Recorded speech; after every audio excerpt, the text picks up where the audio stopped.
Sid here, and welcome to the Drunken Ork. Recently on the Warboss Show, we looked at some fluffy themed army lists, or at least what would make a fluffy themed army list. And to that end, I've been writing a few of my own, which I'm going to do some videos on in the upcoming months for 2024. And part of that is doing a squig based or feral type of orc army list. So you might have already seen some of the minis I've done for this. This includes things like the Beastsnagga boys, which were basically just AOS bone splitters and just 40k'd up just by swapping out the hands. The bone splitter kit comes with separate hands, so every arm ends in just a flat stump, which you get like a hand with a flat face on it, and then whatever little flint axe or bone dagger or what have you they've got. But it doesn't take a master sort of kit basher just to cut a hand off a 40k arm and just glue it straight on. You also get 20 of them in a box, and a box comes in at about 30 quid. It's about the same price as a normal box of boys, to be fair, but you get double the figures, so that's not bad at all, as long as you've had a box of boys in the first place. And I'm talking old school boys here with all the additional sort of slugger, chopper, shooter options and what have you. You will definitely have enough bits to 40k these lads up. And you know what, leave some of the old AOS weapons in there as well. There's nothing wrong with a flint axe. In addition to these, I bought a box of the bone splitter bow riders, and exactly the same, just 40k them up a bit. And these I'll be running as Squighog boys. And again, as far as savings are concerned, this box of 10 comes in at £37.50. That's non-discounted GW price in the UK, of course, compared to the 3 Squighog boys with a knob and smasher squig, which comes in at 40 quid. So it's a little bit cheaper, not much cheaper, but a little bit cheaper, and you get 10 models instead of 4. So I think that's pretty good. Now, because you get 10, and your unit sizes are 3s or 6s, then I needed to get a couple of extra models just to sort of bump these up to 12, should the need arise.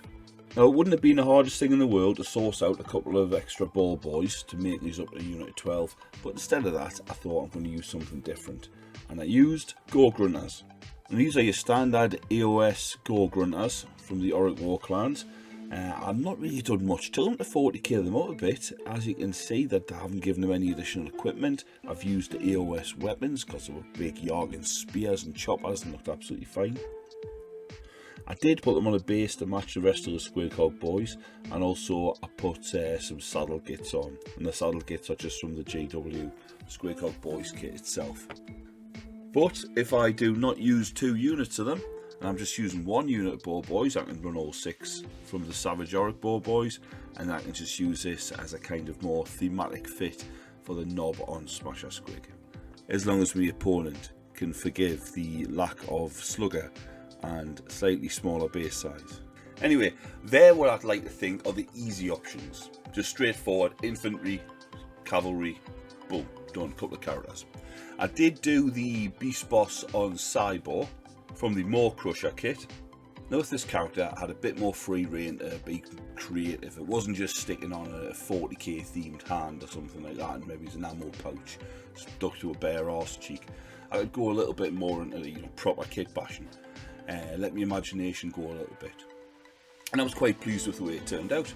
But it got us thinking, what else can I do? Which other units can I replicate in the same sort of vein? Maybe like tank busters who just have, like, you know, big squig artillery pieces, or at least portable squig artillery pieces, or looters with some sort of portable squig artillery piece. Maybe a flash kit with a portable squig artillery. Basically, they were all following that theme. So I thought, well, not do that theme because I don't really like it. So I'll go a different route, and I'll try and do something with Stormboyz. So as it happened, I had 4 of the Savage Bow Boys left over from a commission, and using them along with a box of Savage Orks, which I split with Dread from Dreadwar Gaming. He came up for a visit to the northeast, so we bought a box and went halfsies. Well, they're me Stormboyz, but how are these Stormboyz going to fly? With squigs, obviously. Now, I bought this box of squig hoppers to use the riders off them as saddle kits for the bow boys. So I had 10 orks, and now I had 10 squigs, all looking a bit airbound. The little night goblins here on the box riding those squigs look pretty good, but if it's an orc that's about 3 times the height and about 8 times the weight sitting on its back, that's not going to be quite as bouncy, is it? And plus I wanted these to be a little bit higher up. I didn't want them jumping, I wanted them actually flying. Step up, Tyrannid gargoyles. Box of 10 nids with some lovely big wings.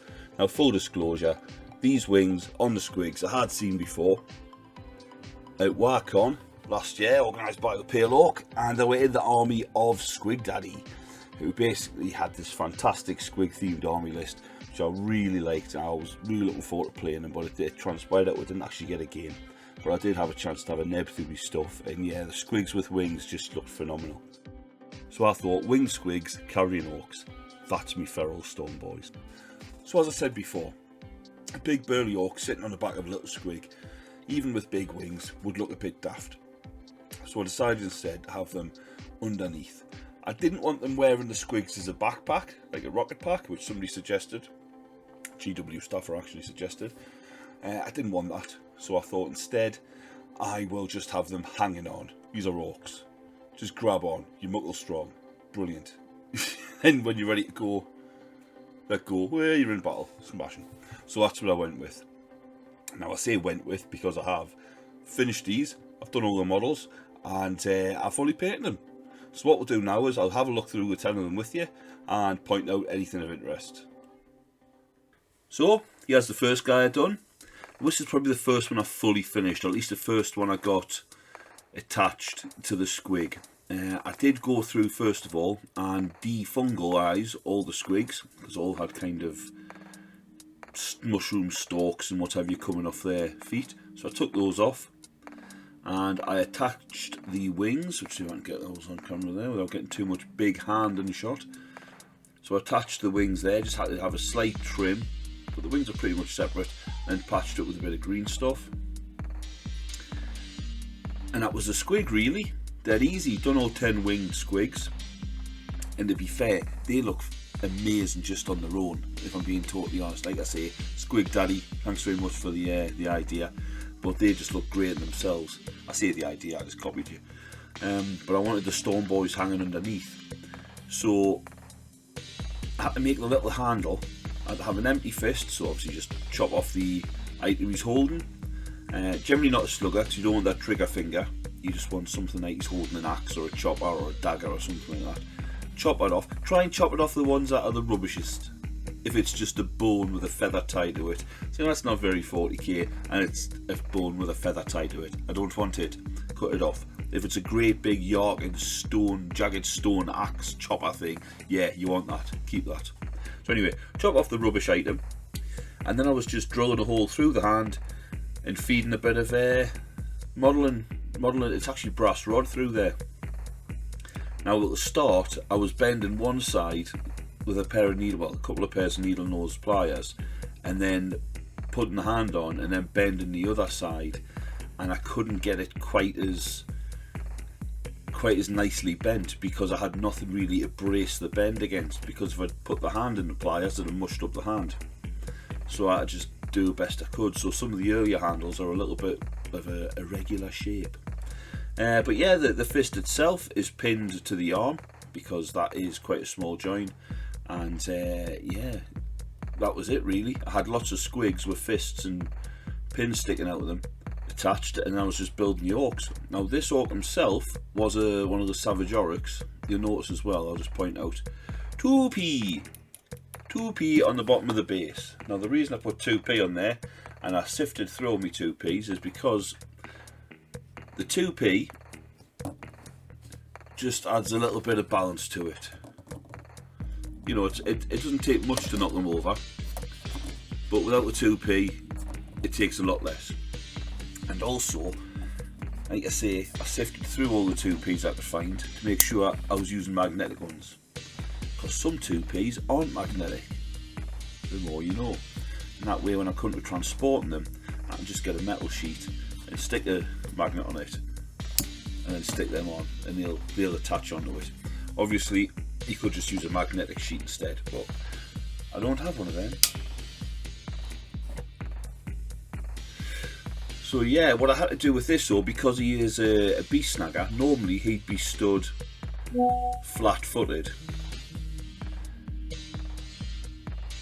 These 2 feet, you can see here, oh, you can't, if I do that, you can't.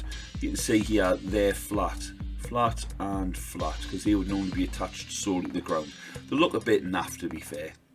Now, I'm not going to sit here whittling arches in the feet and the ball of the foot and the heel and all that sort of, I'm not doing that. So they'll do for me. But to get them that sort of, I'm flying kind of pose, I just had to make a couple of cuts in the back of the knee.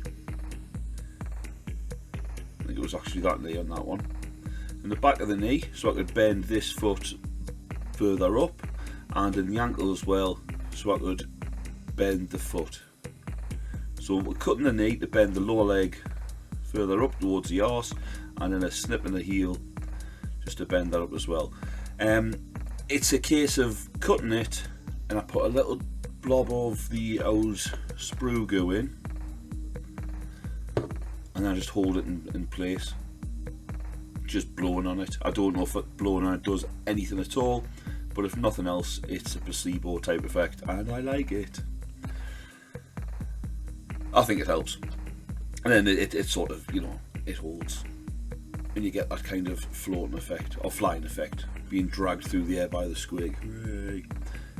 Try and get a dynamic pose, just with the arms, and you can rotate that hand, so the body's not always completely straight. Sometimes they're hanging, so he's hanging down towards his left hand shoulders, close at the ground, because that's what you'd be doing if you were hanging on one-handed.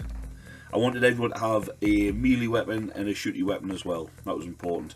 So chopper in hand, and that is a resin slugger from a Cromlech kit. Now there's not a lot of belt action going on with these slugger, with these Feral boys, or these snaggers. You see arse cheeks on display and everything. So I didn't just want to stick it to his side.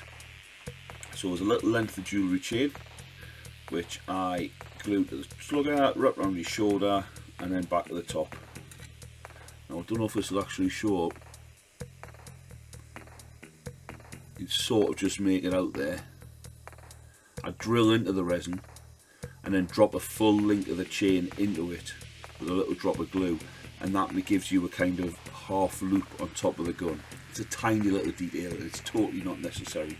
And it's something that was driving me around the bend, because you've got to push it into the pin, and you pull it out and it's glued to the pin, and frustrating as all hell. I also give it a handle as well, because this one came without a handle. So that is actually a section of bow from the Savage Orks as well. Just a little bit of bow, and there was a spike sticking off the bow, which I'm passing off as a trigger. Bit of a ropey trigger, but there you go.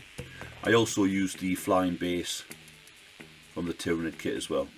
So that basically, I mean, I'm not going to, I'll show all 10, but to be fair, we all kind of follow the same pattern. This side a little different. I wanted him holding on two-handed, so he's got his chopper in his mouth, and he's got the tiniest little pistol on the back. I used a lot of these little pistols. I mean, they're a bit shit for orcs, but you can see with this lad, he has got some foot detail. He hasn't got flat feet, because this is one of the orcs off the boyz. So he would have just been sat on the ball like that, no leg manipulation needed. Although the arms on those particular ones are off the Savage Orks. They're the ones who are, there's two lads carrying a massive telegraph pole type spear. And again, with the angle just being dragged along, and by the squig. And like I say, that handle, same as that one, bit ropey, but it'll do.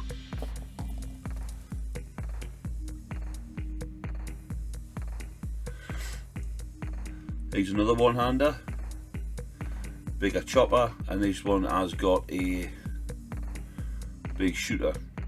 Now the shooter, it's not a big shooter, it's just a large shooter.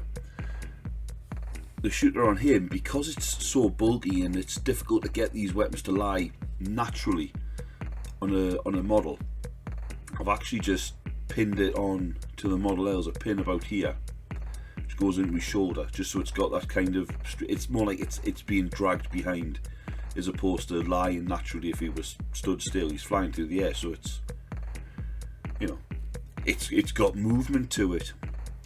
But yeah, this is the main problem I had once I'd actually got the models together, is where to put this flying stand, and most of them tend to go, well, that one's not quite bullseye, slightly off target, but some of them get read up the fundament.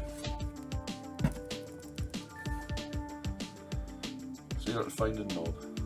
Oh, there we go. He's not a knob, but again, that's another one of the slugger chopper lads. I think they keep calling them slugger chopper lads, the orks. You see 2 flat feet, so he would have had both feet planted firmly on the ground, but cutting behind the knee, cutting at the ankle, a little bit of sprue goo, bend them up, and yeah, it's alright. It's quite dynamic. Nice shooter there from Cromlech, and he did originally have a bone in his mouth, but I have chopped that and made it a stick bomb because, you know, 40k. Well, he has still got an EOS dagger, because look at it, man, it's huge, it's awesome.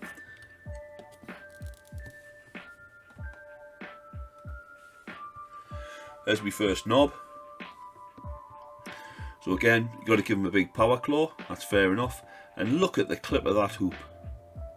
Look at it, it's all out of the shop. I was kicking myself later because I found a really good way of doing them, and I don't know why I didn't think of it. I'll come to that in a second.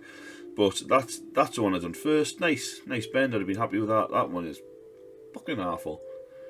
But yeah, I was quite happy. That's a mohawk. I don't know where I got that, cut that off something else and stuck it on that knob head. And again, he's got a shooter and a chain running. Chain just actually cuts off there, just under the armour pad, and cuts off there. But it looks like it's one with a chain. It's an illusion. And he's got the special squig with a big metal head. I don't know why. Because he's special, I suppose. Whoop, see, knocking him out. Leave this in to show that, you know, it's all real. There's the other knob. Wait, you're going to focus on you, son? Whoop. There you are, bunny lad. Right. Again, shooter on the chain, power claw, give him a bit of a jaw plate as well, knobbish, and he's got some hair squid going on. Again, if you look at the bottom, that's where you see where they would have been attached to the base. So let's just make that a little bit more, you know, like he's been flying through the air. Some of them, excuse me, 2 please. Some of the flying stands, I couldn't get them up the backside from half an hour, so I had to put them more at the front. Just tuck them inside a thigh or through a loincloth or something like that, just to get the angle right. But yeah, got it in the end. And because this squig wasn't particularly special, like the other fellow with his big metal moon head, I give him some horns, which is just one of these savage ork bows chopped in half and stuck on. Like I say, top Kitbash in there. They're all slightly different heights as well, so you can get the unit in closer together than maybe you'd think, although not massively so. There we go. Now this is one of the latter ones I've done, or later, if you want to pronounce it correctly. Focus here, Fruit Loop. Well, you can't focus on me. There we go. Now, what I started doing here with the handle was just bending the wire to 90 degrees and gluing it in that hole, and then getting another bit and bending that 90 degrees and then gluing it in the hole. So it's 2 separate bits of wire. Oh, what an absolute divvy. And the bonus of doing it that way is, when I put the pin between the wrist and the hand, is I haven't got the potential of drilling into that pin, because it's not there. There's a gap about here. So there's a pin going through. Oh, much better. Only took us about 7 in to realise that. So the last 3 were a lot better. And again, yeah, the shooter held one-handed. A little bit of a melee weapon on his belt. Now those ones you can't just sort of stick on. If they've got a belt, they'll just get stuck on. But yeah, I like that one. Not many left. Again, very similar with that one. Again, a different way as well of doing the handle here. What I had done,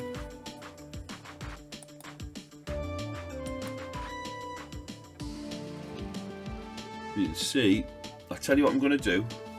I'm going to stop it and move these because I'm having trouble focusing when they're there distracting. I'll do this first, just focus. That is half of a tube, plastic tube, sort of which I attached into the squig. I cut a little furrow in the squig and stuck the tube in. Obviously had the bottom bit cut off. And the idea was I was going to use those as the original straps, but it was just too much of a faff on and I couldn't get it to work. I went back to it, the couple I'd only done that to a couple of them. I went back to them at the end and thought, actually let's try and work it. And it worked out quite well, because I just trimmed away the bottom, slid the hand up and put a pin through the plastic tubing, which you can see here, and on the other side here. And that holds it in place, and it was nice and secure, plus it still had lots of, I could rotate them so I could choose the angle that was best. If that makes any sense whatsoever, I don't know if it does, I hope it does. And I'm showing you the finished thing here, not step by step like normal, but I kind of got carried away with these. There's no nice and standard, slightly different sort of rotation of the wrist. Up the top here, he's holding it more, you know, that way as opposed to having his fist that way. He's got a big chopper and he looks raj. He's got a tiny little teeny pistol. Nice. So if you've been counting there, you can see 9. And there we go, number 10. Just standard. I'm going to put my hand behind him so I can focus in. It does have an eye. Just a slugger, 2 choppers on his belt, hanging underneath the squig. Yeah, I mean this shows how easy it is, to be fair, this one in particular. There's nothing major kitbashery on this. Again, his left leg, as you can see, I've just left exactly as it was, because some of these bone splitters are in a kind of running pose, but the right leg, there's a little bit of surface area on the base there, so that one would have been straight down here. So I had to make a couple of snips just to bend it up. Yeah. There we go.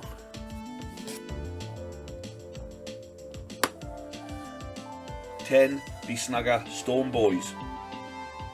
Now the idea is I've done 2 knobs, as in 2 of them have got power claws, and that's just what I'm running as 2 units of 5. It's just a little bit of variance on the Snagga themed army, or Feral army I'm doing, which isn't Squighog boys or just Beastsnaggas, but they do seem to fit really well in with the theme, because they look exactly the same as the Beastsnaggas, the Savage Ork Beastsnaggas, except of course they're on flying stands and they're being carried around by big blue squigs. I hope you like them. I hope you get some ideas out of it. If anybody wants to do these, absolutely knock yourself out, loot away, and yeah, don't forget to hit like and subscribe, and until next time, take care. Ta-da.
Secret shout out to part 88 of the Savage Ork Boys kit. I think it's meant to be some kind of pouch that you put on the Ork's belt, if he in fact has a belt, but I saw it and thought, I know what I'm doing with this. And with a few cuts and twists and snips around the Ork's legs to try and get them in the right position, the idea was to do a flying tea bag I wanted York coming in, you know, bars first. But it just wasn't sitting right. Couldn't quite get it to work. So I thought, do you know what? Let's keep it PG-13, eh? And I give it a miss.